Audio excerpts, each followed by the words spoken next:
누가복음 1장 46절에서 56절까지는 말씀입니다. 누가복음 1장 46절로 56절.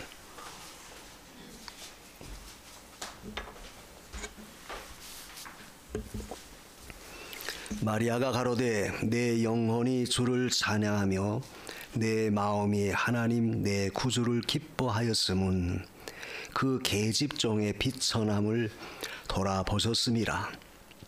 보라, 이제 후로는 만세에 나를 복이 있다 일컬으리로다. 능하신 이가 큰 일을 내게 행하셨으니 그 이름이 거룩하시며 긍휼하심이 두려워하는 자에게 대대로 이르는도다. 그의 팔로 힘을 보이사 마음의 생각이 교만한 자들을 흩으셨고 권세 있는 자를 그 위에서 내리치셨으며 비천한 자를 높이셨고 줄이는 자를 좋은 것으로 배불리셨으며 부자를 공수로 보내셨도다. 그 종 이스라엘을 도우사 긍휼히 여기시고 기억하시되 우리 조상에게 말씀하신 것과 같이 아브라함과 및 그 자손에게 영원히 하시리로다 하니라. 마리아가 석 달쯤 함께 있다가 집으로 돌아가니라. 아멘. 56절까지. 구주를 기뻐하는 자가 누굴까? 그래서 우리가 이 마리아의 찬가, 지금 우리 읽은 성경은 마리아가 구주 예수를 잉태했다는 천사의 말을 듣고 너무 기뻐서 노래한 마리아의 찬가 내용입니다. 그래서 46절에 마리아가 가로되 그랬죠. 그래서 우리가 구주의 탄생을 중심으로 기뻐할 수 있는 그런 사람이 누군가? 우리가 이 성경을 읽으면서 감사한 것은 우리가 정말 그리스도의 탄생하심을 기뻐할 수 있는 그 믿음을 주셨다는 것이 얼마나 감사한가. 세상 사람들은 기쁘다고 주고 오셨다 자기들은 말은 하지만 사실 그 기쁨이 진정한 기쁨이 아니라 어떤 육적 쾌락을 도모하기 위한 수단으로서 안 믿는 사람들은 그걸 이용해 먹어요. 요즘은 다른 세상 그 과거보다 달리 크리스마스 하면 사회 분위기도 상당히 좀 쓸쓸하죠.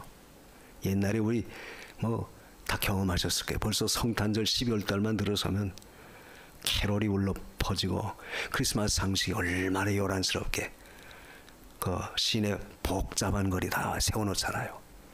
근데 요즘은 그게 다 없어졌어요. 그것이 중요한 것이 아니고 중요한 것은 정말 우리 믿는 그리스도인들이 얼마나 내 마음의 구주의 탄생을 기뻐하고 있는가. 이게 사실은 더 중요해요. 그러니까 어떤 면으로 볼 땐 세상적인 분위기로 볼 땐 크리스마스가 굉장히 쓸쓸한 그래서 초라한 모습으로 바꿔지고 그래서 예수 믿는 사람들만 성탄절 교회 가서 그죠 예배하는 날이다. 그래서 이렇게만 생각되어져요. 남들이야 어떻게 생각하든 세상 사람들이야 우리를 어떻게 보든 그건 관계없어요. 중요한 것은 오늘 마리아의 찬가와 같이 정말 내 마음이 구주의 탄생을 정말로 기뻐하고 있는가 요걸 깨닫고 그것을 내 마음에 받아들이는 것이 중요하다. 근데 문제는 우리 믿는 하나님의 자녀들조차도 성탄절의 의미를 깊이 새기지 못하고 그저 한 세상 풍조와 같이 그렇게 같이 그저 휩쓸려 나가는 그런 경향이 있다는 것이 너무너무 가슴이 아픈 거예요. 너무너무 가슴이 아파요. 그래서 여기 보면 마리아는 내 영혼이 주를 찬양하고 내 마음이 내 구주를 기뻐했다. 그러니까 이걸 보면 마리아는 정말 중심으로 영혼까지 그의 영혼, 그의 마음까지도 하나님을 찬양하고 기뻐했다는 거예요. 그건 뭐냐? 네가 거룩한 이 아들을 낳는다. 그 가브리엘 천사의 수태고지 잉태한다는 그 이야기를 듣고 너무너무 기뻐하고 또 너무너무 놀란 거예요. 아니 이 비천한 내가 어떻게 그런 하나님의 아들을 제가 잉태하다니. 그 말을 들었을 때 하나님이 하신다. 너무너무 감격한 거예요. 그래서 마리아는 오늘 말씀처럼 내 영혼이 주를 찬양하며 내 마음이 하나님을 내 구주를 기뻐하였습니다. 그러니까 우리가 주님을 향한 우리의 찬양, 기쁨, 즐거움, 감사는 이 마리아처럼 정말 내 영혼, 내 마음, 그러니까 전심, 내 몸, 내 영, 내 심령까지 전심으로 하나님을 기뻐하고 찬양해야 됨을 우리에게 보여주죠. 단순한 그저 기쁘다고 좋으셨네가 아니라 주님이 나 같은 것을 위해서 오셨구나. 그 은혜를 우리가 느낄 수 있어야 돼요. 그래야지 정말 영혼까지 내 마음까지도 기뻐하고 찬양할 수 있다. 그러니까 이것은 마리아의 어떤 그저 외적인 건성으로 하는 게 아니죠. 중심으로 전심을 다해서 기뻐하고 찬양한 거예요. 오늘 우리도 이 마리아의 찬양을 통해서 내 마음속에 구주 탄생, 이 세상의 강생하심을 우리는 정말로 기뻐해야 되겠다. 단순한 의식적인 행위, 예배 의식이 아닌 정말로 내 마음속에 그리스도가 와주셨다는 사실을 내가 느끼고 정말로 감사하고 정말로 기뻐해야 돼요. 왜 그렇습니까? 그것은 우리 자신이 이 은혜를 누릴 만한 자격이 사실 아무것도 없잖아요. 마리아도 자기가 왜 찬양하고 왜 마음으로 기뻐하느냐 하면은 그 48절부터 그 이유를 말합니다. 그 계집종의 비천함을 돌아보셨습니다. 비천함을 돌아보셨다. 자, 사람의 제일 되는 목적이 우리가 늘 말하죠. 하나님을 영화롭게 하고 영원토록 그를 즐거워하는 것이다. 우리 인생의 본분, 우리 인생이 존재하는 목적은 하나님을 기뻐하고 영원토록 즐거워하는 거예요. 이 말을 바꿔 말하면 마치 어린아이가 엄마가 자기가 좋아하는 선물 받았을 때 너무 좋아서 기뻐 날뛰는 그런 정도, 그런 유의 기쁨이 아닌 우린 하나님으로 기뻐하는 그 자체, 하나님만으로 기뻐하는 그 즐거움, 이것이 우리 마음속에 진정 있어야 된다는 거예요. 지금 마리아는 그런 중심을 가지고 하나님을 찬양한 겁니다. 그러니까 내가 하나님을 믿고 의지할 수 있다는 그 자체, 예수 그리스도가 나의 구주 되심을 내가 믿고 의지하고 그분께 내 모든 걸 전폭을 맡길 수 있고 또 그분이 나의 모든 걸 책임져 줄 수 있다, 이 사실을 인정하는 그 자체만으로도 얼마나 기뻐하고 얼마나 감사해야 되겠냐 그 말이에요. 이런 기쁨과 감사가 있어야 돼요. 이 말씀을 읽으면서 제가 저를 향해서 물어봐요. 정말 너는 목사가 돼서 이 말씀을 전할 때 너는 정말 그러냐? 넌 정말 그러니? 여러분 어떻습니까? 정말 예수 그리스도가 진정한 나의 구주 되심, 그분이 나의 하나님 되심, 이걸 내가 정말로 믿고 내가 그 은혜에 참여했다고 하는 그 자체, 즉 예수가 나의 하나님 되심 그 자체만으로도 정말 내가 기뻐하고 즐거워하고 있나, 이게 중요하다. 이게. 성탄절이니까 저 선물 줘야지, 아이고 선물 주라면 이거 부담스러운데, 그런 마음이 아니고, 선물 주고 안 주고 그게 문제가 아니고, 중요한 것은 바로 예수 그리스도가 나의 구주 되심을 내가 정말로 기뻐하나. 우리 믿는 자는 기뻐해야 돼요. 그래서 우리가 올바른 신앙생활이라고 하는 것은 뭐 여러 가지가 있겠지만 쉽게 말하면, 오늘 말씀에 비추어서 말하면 정말로 신앙생활은 하나님 자체만으로 기뻐하는 것이 이게 진정한 믿음이에요. 그게 믿음입니다. 하나님만으로 기뻐하는 그 자체가 믿음이다 이게. 그 믿음이 없이는 안 돼요. 뭐 누가 억지로 기뻐해라 그렇게 해서 기뻐합니까? 그게 아니잖아요. 정말 내 영혼이, 내 마음이 즐거워할 수 있는 그 기쁨을 소유하는 거, 이건 하나님의 축복이 아니면 아니다, 안 된다. 근데 그걸 은혜로 줬어요. 그래서 오늘 이 말씀을 통해서 마리아가 어떻게 이렇게 기뻐했나, 마리아가 하나님께 영광을 찬양한 그 이유는 바로 비천한 나를 돌아보셨기 때문에 그랬다. 48절에 그 말씀 있잖아요. 그러니까 주님의 강생을 기뻐하는 이유는 비천한 나를 돌보아 주셨다는 거, 돌아보셨다는 그 자체만 생각할 때 너무너무 감사하다, 기뻐한 거예요. 이 비천하다고 하는 그 말은 아주 쓸모없는, 모든 사람들 앞에 제외되고 인정받지 못하는, 그러니까 맨 밑바닥 그런 가운데 있는 그런 자다, 그걸 인식하는 거예요. 사실 근데 마리아는 신분이 어떻습니까? 마리아는 육체적 혈통으로 말하면 다윗의 후손들이에요. 다윗은 누구예요? 이스라엘 왕손입니다. 쉽게 말하면 요셉도 그랬고 마리아도 그렇고 전부 유다의 후손들이에요. 그래서 유다 땅 베들레헴에서 태어났다, 아기 예수가. 왜냐하면 그 당시 로마의 황제가 모든 사람은 자기 호적, 이 있는 고향에 가서 호적을 해라 했기 때문에 이 요셉과 마리아는 유다 지파였기 때문에 유다 지파의 본거지가 바로 베들레헴이에요. 그게 거기 간 거예요. 이 말은 마리아는 신분 자체를 따진다면 비천한 존재가 아닙니다. 바로 왕손이에요. 자체를 놓고 보면 굉장한 그 후손들이에요.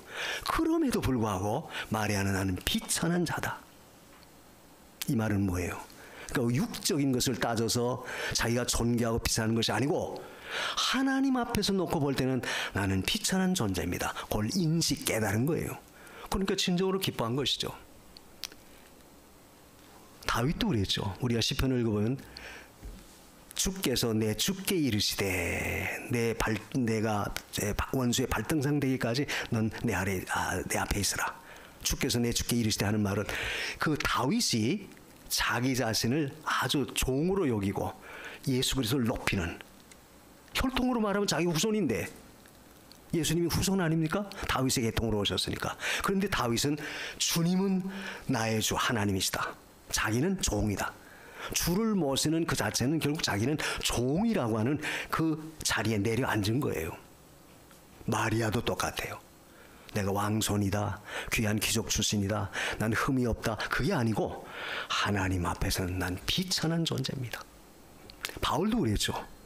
나는 죄인 중에 괴수다. 나는 죄인 중에 괴수입니다. 그것도 바울도 결국 자기 자신은 하나님 앞에는 아무것도 아니라는 거예요. 그래서 감사한 것은, 우리가 기뻐할 수 있는 것은 내 자신이 이런 비천한 존재임에도 불구하고 하나님이 우리를 구원하게 돌보시기 위해서 이 땅에 오셨다. 나를 위해서 찾아오셨다. 얼마나 감사하고 기뻐하냐. 이런 기쁨이 우리 마음속에 있어야 돼요. 그래서 이 성탄절이라고 하는 그 말은 결국 우리가 다 비천한 존재임을 인식하고, 그리고 주님은 나를 구원하러 오신 왕 되신 하나님이심을 인정하는 거예요.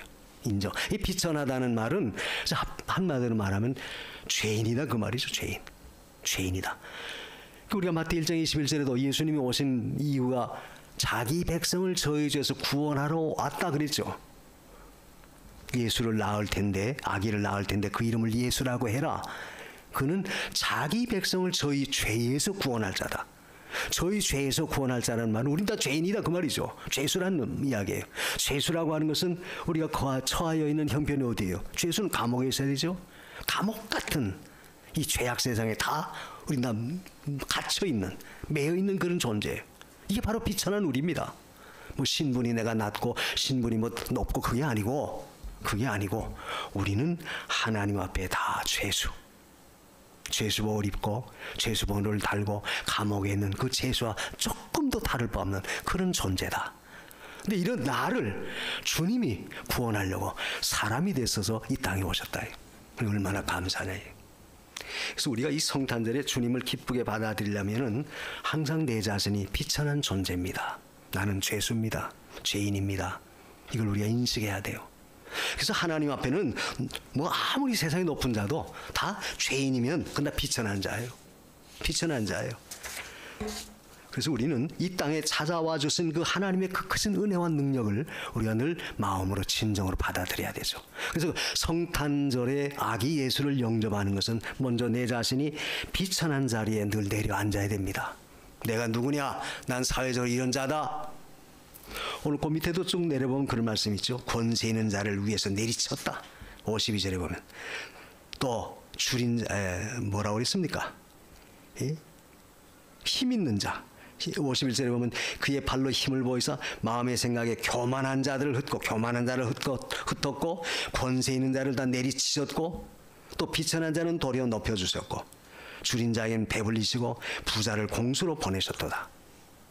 그 말씀을 보면 우리 주님은 이 세상에서 아무리 자기가 권세가 있고 자기가 마음으로 아주 뛰어난 교만한 그런 마음을 갖고 나는 부자다, 부여하다, 부족함이 없다 아무리 그렇게 쳐도 자신을 그렇게 인정하고 그런 자를 올려놔도 주님은 그런 자를 다 내리치신다, 낮추신 분이에요.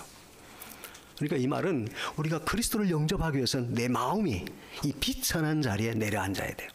낮고 천한 그런 가운데. 늘 말하지만 말구 위에 주님이 오셨다는 그 자체는 결국 말구 위에 있는 천한 인생들 같은 비천한 존재들을 우리를 구원하려고 그 자리에 스스로 내려오신 거예요. 내려앉으신 겁니다. 그렇기 때문에 우리 마음속에도 내 마음에 그런 높아진 것들을 다 낮추지 않고서는 비천한 자의 자리에 내려앉지 않고서는 아기 예수를 내 마음의 중심으로 모실 수 없다. 그래서 성도는 항상 이 죄인의 굴레에서 벗어나게 됐다는 사실, 이것만으로도 우리는 감사하고 기뻐해야 돼요.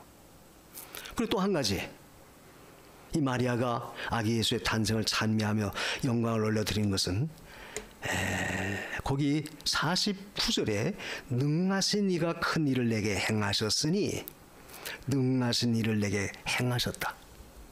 능하신 일을, 큰 일을 내게 행하셨다. 거기 그 48절에도 그 말씀 있죠. 이제 후로는 만세 나를 복이 있다. 나는 비천하지만 이제 후로는 모든 세상 사람이 우리를 복이 있다. 그렇게 일컬을 것이라는 거예요. 그러니까 예수 믿는 사람, 구주 예수를 영접한 사람은 세상에서는 보잘것 없어 보여도 우리는 반드시 복 있는 자로 하나님이 세워주시고, 또 한 가지 49절에 있는 말씀처럼 큰 일을, 지극히 높으신 이가 큰 일을 내게 행하셨다. 그것이 우리가 감사할 일이에요. 자, 능하신 이가 큰 일, 능하시다는 말은 전능자란 그런 뜻이죠. 전능하신 그분이 큰 일을 내게, 나에게 행해 주셨어요. 그 큰 일이 뭐가 있나?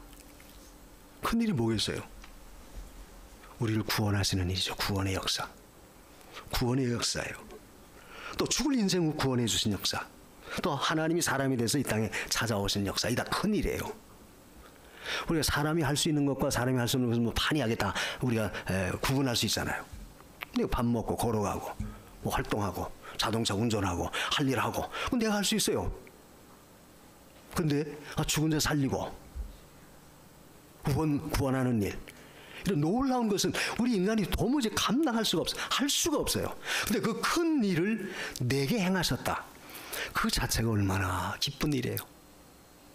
이걸 쉽게 말하면 인간이 할 수 없는 놀라운 큰 역사를 주님은 바로 당신에게 해줬습니다. 그게 아니라 바로 오늘 나에게, 여러분에게 해주셨다는 사실을 진정으로 기뻐하라요. 진정으로 나에게 행하셨어요. 그 얼마나 감격스러워요. 내가 누군데? 아무것도 아니죠. 앞에서 마리아가 난 비천한 존재다 고백하지 않았습니까? 그와 같이 우리는 비천한 존재인데 어떻게 그런 능하신 하나님이 나를 위해서 이런 큰 일을 행해 주셨냐 그 말이에요. 하나님 보내주시고 십자가에 내리신 죽어서 우리를 구원시켜 주신 그 큰 일, 할 수 없는 일을 주님이 이루어 주셨어요. 얼마나 감사해요. 이걸 우리는 늘 기뻐해야 돼요. 그래서 성도들의 찬송은 결국 구원 찬송입니다. 구원 찬송.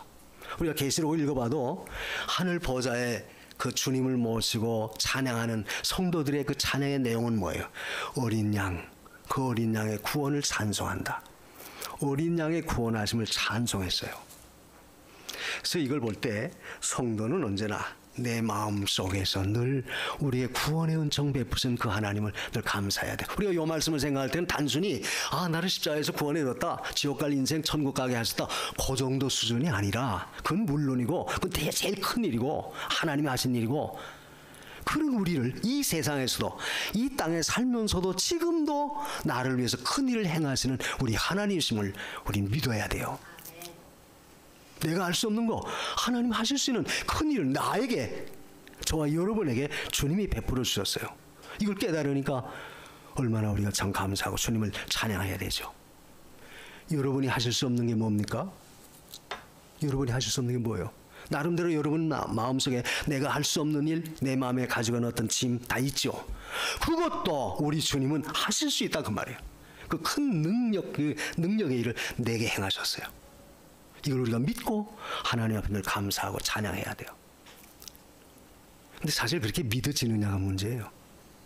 에이 주님, 하나님 말씀은 그렇지만 글쎄 주님이 나를 위해서 내가 하지 못하는 거 해주실 수 있을까? 여러분 마음속에 그런 어떤 퀘스천 마크, 의심 내지 불신이 있다면 그 하나님을 의지하지 못한 거예요. 우리 하나님은 나를 위해서 그 큰 일도 얼마든지 행하실 수 있다. 뭘 봐서? 죄인인 나를 구원해 주신 걸 보니까. 하나님이 사람이 돼서 이 땅에 오신 걸 보니까 얼마든지 내가 당면할 모든 일도 큰 일도 하실 수 있는 그런 하나님이세요. 이걸 마음속에 믿으십시오. 그걸 믿을 때 우리는 하나님 앞에 감사하고 찬양할 수 있는 거예요. 근데 성도가 이런 믿음을 갖는다는 것이 사실 지식으로는 우리가 알죠. 근데 실제 삶 속에서 그런 하나님을 내가 의지하고 있나? 성탄절을 맞이해서 우리가 한번 우리 자신을 살펴보십시오.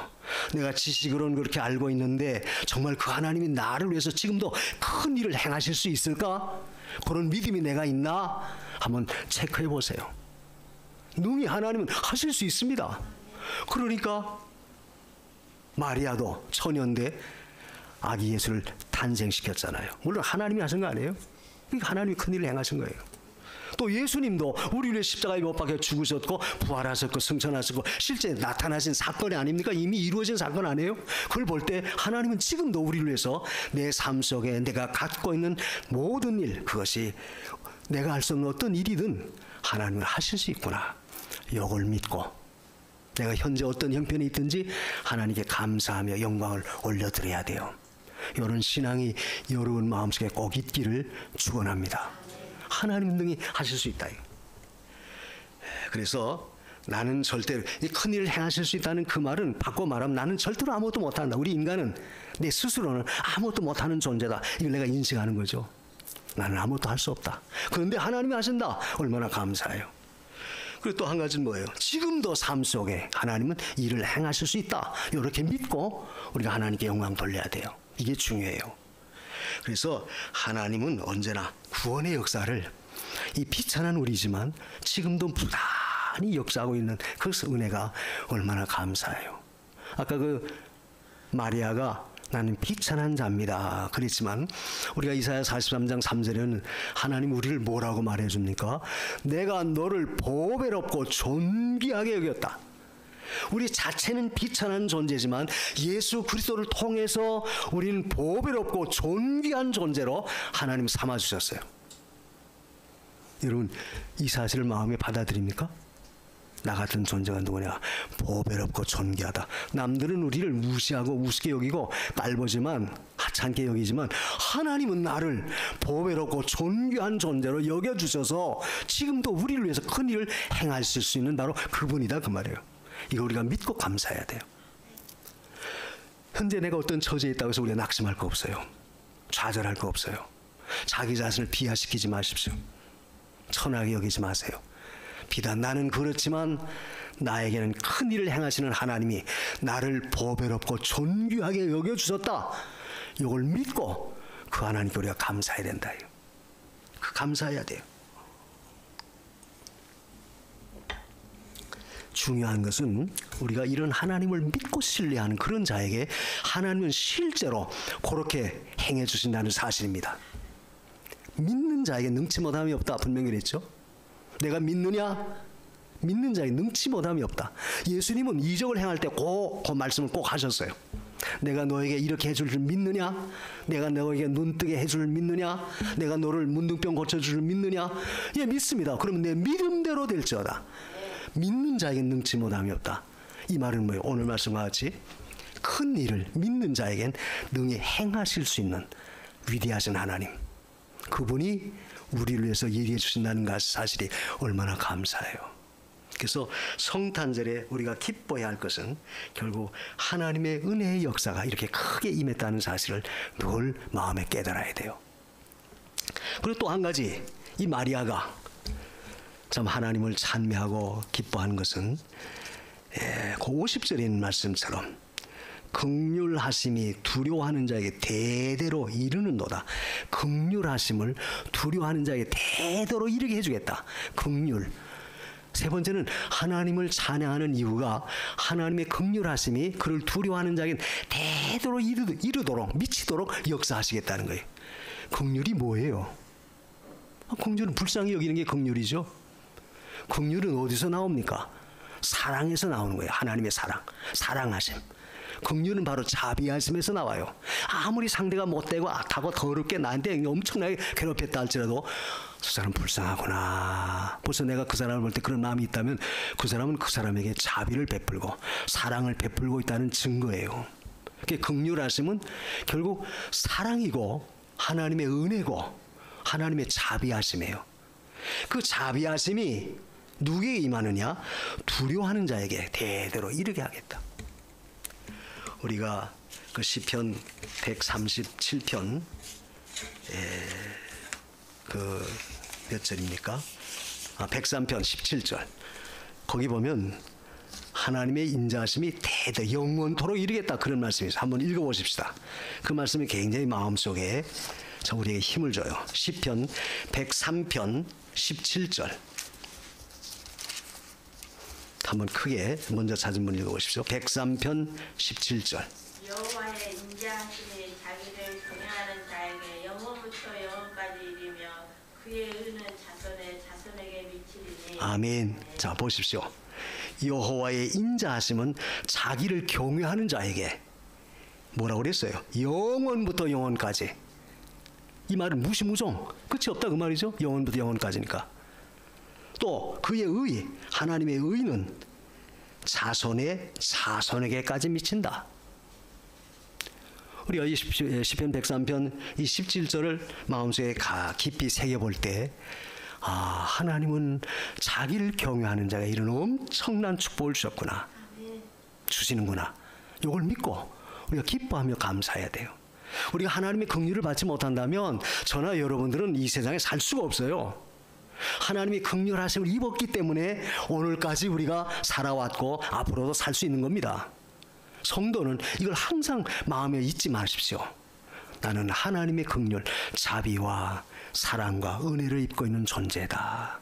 그렇기 때문에 내가 오늘날까지 활동하고 살 수 있고 또 앞으로도 하나님이 내 모든 걸 책임져 주시고 내 모든 앞길을 하나님이 보호하시고 인도할 것이다. 이렇게 믿게 되는 거예요. 그래서 우리는 그걸 믿을 때 하나님 앞에 감사하고 기뻐할 수 있죠. 그래서 주의 인자하심을 경외하는 자에게 주시겠다. 인자하심은 경외하는 자에게 주시는 거예요. 경외하는 자. 경외한다는 말은 뭡니까? 그야말로 하나님을 두렵고 떨림으로 우리가 섬기는 거죠. 살아계신 하나님으로 그의 모든 걸 인정하고 그분을 받들어 나가는 그 자체가 하나님을 경외하는 거예요. 단순히 머릿속에서 하나님 어떻다 그 지식적인 개념이 아니라 삶 속에 생활 속에 나의 하나님 바로 이런 분이구나. 근데 그분은 인자하심이 영원까지 미치도록 우리에게 베푸시는 분이구나. 얼마나 감사해요. 사람은 어때요? 한두 번 용서하고 한두 번 뭐 봐줘도 계속해서 못된 짓 하면 용서 못하죠. 사람은 그래요. 하나님은 끝까지 용서하시고 끝까지 사랑을 베푸시고 끝까지 돌봐주시는 그 은혜, 이걸 우리에게 주셨다. 또 어떤 자에게 주나? 경외하는 자에게 주신다. 그래서 성도에게 이런 하나님의 은혜가 와 있다는 자체만으로도 우리는 아기 예수의 탄생이 이 땅에 오신 것이 얼마나 감사한지. 만약 주님이 오시지 않았더라면 우리 이 축복, 이 은혜 절대 못 받아요. 주님이 오셨기 때문에 이 은혜와 축복을 다 받게 된 겁니다. 그래서 삶 속에 여러분이 주님의 인자하심을 자꾸 맛보기 원한다면, 그 은혜를 누리길 원하신다면 하나님 경외하는 일을 절대 소홀히 하지 마십시오. 생활 속에 하나님 분명히 살아계신다. 생활 속에 하나님은 지금도 나에게 자비와 긍휼을 베풀고 은혜를 주시고 있다. 하나님은 능하신 손으로 내 모든 큰 일을 내가 할 수 없는 걸 행하실 수 있는 하나님이다. 이걸 인정하고 그 하나님을 의지해야 돼요. 이게 중요해요. 그래서 우리는 긍휼하심이 얼마나 풍성한지 그 밑에 보면 여러 가지로 말씀이 나오죠. 거기 보면 그의 발로 힘을 보였다. 능력으로 힘을 보였고 마음의 생각 교만한 자는 다 흩으시고 권세 있는 자는 다 그저 위에서 내리치시고, 죄인이면 잘못했으면 아무리 권세 있는 자도 가차없이 하나님이 벌하시는 공의 하나님이에요. 또 반대로 비천한 자는 높여주시고 줄인 자에게는 좋은 것을 채워주시고, 자, 그것이 바로 하나님의 긍휼하심에서 나오는 겁니다. 이걸 우리에게 날마다 공급하신다. 그래서 거기에 좋은 것으로 주신다. 전 그 말씀을 우리가 읽을 때도 저 얼마나 감사해요. 예? 그 53절에 줄이는 자를 좋은 것으로 배불리셨다. 좋은 게 뭐겠어요? 합당한 것, 우리에게 꼭 필요한 것을 가지고 하나님 채워주세요. 우리가 누가복음 15장 17절입니까? 탕자 비유에서 그 아들이 아버지의 재산 다 허랑방탕하게 다 탕진하고 난 다음에 비참한 가루에 빠졌을 때 자기 집에는 품꾼을 생각하죠. 아, 우리 아버지 집에는 나보다 풍족한 품꾼이 얼마나 많은고 나는 여기서 그 품꾼보다도 못하게 줄여 죽는구나. 거기서 그 아들이 고백한 것이 뭐예요? 우리 아버지 집에는 풍족한 품꾼이, 종들이 너무 많다는 거예요. 근데 나는 실제 아들임에도 불구하고 우리 아버지의 곁을 떠나서 타락된 길로 갔기 때문에 그 자리를 누리질 못해요. 그래서 거기서 탄식하는 거죠. 아, 내가 왜 그랬나? 내가 다시 아버지 집으로 돌아가야겠다. 돌아올 때 그 아버지는 어떻게 해요? 다 용서하고 다 받아줘요. 우리가 그 말씀 속에서 중요한 것은 결국 아버지 집에는 이 보잘것없는 종들조차도 풍성한 은혜 가운데 누리고 그 가운데 있다고 한다면 하물며 자녀된 우리가 그 하나님께 돌아올 때 하나님이 쓴 그 은혜와 은총은 얼마나 크겠어요. 그걸 우리가 깨달아야 돼요. 그래서 성도는 언제나 하나님 앞에서 이런 놀라운 것을 받고 있다는 것을 절대 잊지 마십시오. 그래서 좋은 것이라고 하는 것은 여러 가지로 말할 수 있겠지만 첫째로 좋은 것은 뭐겠습니까? 신령한 복을 받은 것. 우리 성도는 제일 좋은 것 가운데 신령한 복을 받은 것이 제일 좋은 복이에요. 신령한 복이 뭐예요? 신령한 복이 뭐죠? 한마디로 말하면 구원받고 자녀된 거, 하늘나라 상속받을 수 있는 거, 신령한 복입니다. 이건 세상 것과는 비교가 안 돼요. 세상 것은 아무리 쌓아놔도 내 마음에 진정한 풍족함이 만족이 없어요. 또 그것이 우리를 구원할 수도 없고 해결할 수도 없습니다. 그러나 우리가 받은 이 신령한 복은 하늘나라에 쌓아놓은 것으로 구원받아 자녀가 돼 천국 갈 수 있는, 그 나라를 다 이어받을 수 있는 후사로 삼아주신 것이 신령한 복. 또 신령한 복은 보이는 것이 아니죠. 보이지 않아요. 영적인 신령한 복입니다. 그래서 비단 내가 가난한 가운데 처하고 어려운 가운데 처한다 할지라도 내 마음속에 정말로 주님으로 기뻐하고 즐거워하면 그 사람은 신령한 복 가운데 있는 사람이에요. 그래서 우리가 하나님 앞에 좋은 거 주신 것 가운데 첫 번째는 이 신령한 복 받은 거예요. 여러분이 물질적인 복, 세상적인 거, 보이는 거, 이거 나에게 풍족하게 주지 않았다고 해서, 그게 없다고 해서 우리가 원망하거나 불평불만하지 마세요. 나에겐 신령한 복을 하나님이 주셨다. 오늘 말씀처럼 독생자까지 사람의 몸을 입혀서 나를 위해서 이 세상에 보내주신 이 신령한 복 얼마나 귀하냐 그 말이에요. 신령한 복을 받았어요. 그것도 한 가지는 뭡니까? 또 실제 그렇다고 해서 하나님은 이 세상 보이는데 필요한 모든 물질적인 건 안 줬나? 그건 아닙니다. 물질적인 축복도, 이 세상 살아가면서 필요한 모든 것도 하나님은 우리를 위해서 주셨어요. 공중 나는 새를 보라. 마태복음 6장에 보면 그 말씀했죠. 너희가 무엇을 먹을까 무엇을 입을까 염려하지 말라. 공중에 나는 새도 하나님이 입히고 먹이고 길러시거든 하물며 너희일까 보냐. 그 말씀을 하신 그 중요한 의미는 뭐예요? 결국 물질적인 축복도 하나님은 반드시 때를 따라 공급하셔서 어려움 없도록 인도한다는 거예요. 그러니까 성도가 신령한 복만 받으면 된다, 물질적인 축복, 세상적인 축복은 없다, 그게 아닙니다. 우리가 신명기 28장을 보면 거기도 물질적인 축복을 반드시 약속하셨어요. 그래서 신령한 복을 먼저 우리가 받았고, 두 번째는 세상에서 필요한 모든 생활에 필요한 것도 하나님은 때를 따라서 공급해 주신 하나님이에요. 얼마나 감사해요. 그리고 또 한 가지는 뭡니까? 무슨 복이에요? 이것은 생활 속에 내가 누리는 복입니다. 요즘 세상이 얼마나 험해요. 또 얼마나 불안전해요. 그런데 우리가 이제까지 살아오면서 느끼고, 살아오면서 내 모든 것을 내 스스로 내 자신의 안위를 지키고 내 자신의 모든 걸 내가 보존하고 지켰느냐? 아니잖아요. 내가 모르는, 생활 속에 나도 모르는 하나님의 보호하심과 인도하심과 생활의 축복이 있었기 때문에 저와 여러분은 오늘날까지도 하나님을 섬기는 거예요. 이거 늘 우리가 감사해야 돼요. 그래서 성도에게는 좋은 것으로 늘 주시는 하나님, 그렇기 때문에 우리가 그리스도를 경외하고 믿음에 섰다고 하는 그 자체는 이런 축복된 가운데 나가기 때문에 늘 하나님 앞에 영광 올려드리는 거죠. 또 영광을 올려드려야 돼요. 그래서 성도의 삶이라고 하는 것은 결국 한마디로 말하면 우리가 늘 구주를 기뻐하는 그런 삶을 살아야 돼요. 구주를 기뻐하는, 마리아와 같이. 왜 기뻐하느냐? 앞에서 말했죠.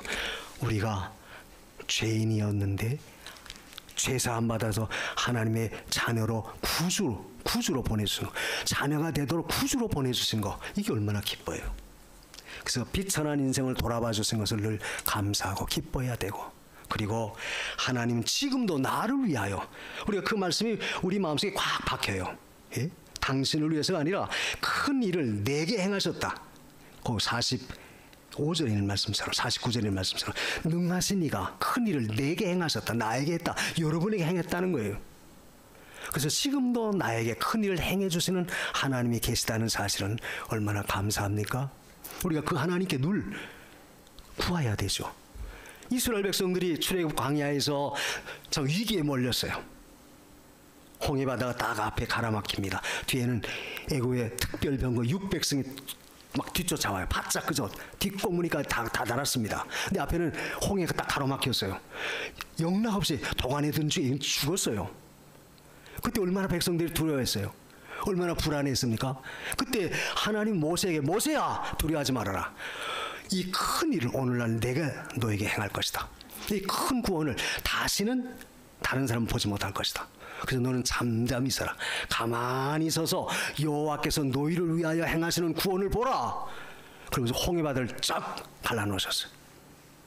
육지같이 이스라엘 백성을 건넸고 애굽 백성들을 쫓아오다가 그만 수장되고 말았죠. 그게 뭐예요? 큰 일을 생활 속에서도 지금도 우리 하나님은 늘 행하고 있다는 거예요. 근데 그걸 우리가 깨닫지 못하는 것뿐이에요. 그래서 비천한 우리를 돌아보시고 지금도 우리를 위해서 구원의 큰 일을 이루어 나가시고, 또 지금도 하나님은 긍휼히 여겨주셔서 생활 속에 여러 가지 모든 은총으로 갚아주신다는 사실을 절대 잊어서는 안 돼요. 그러므로 단순히 우린 세상 사람 같은 성탄절의 의미로 기뻐하는 게 아니고, 바로 이런 분이 나를 위해서 이 땅에 오셨고 또 하나님이 이런 분을 보내셨구나.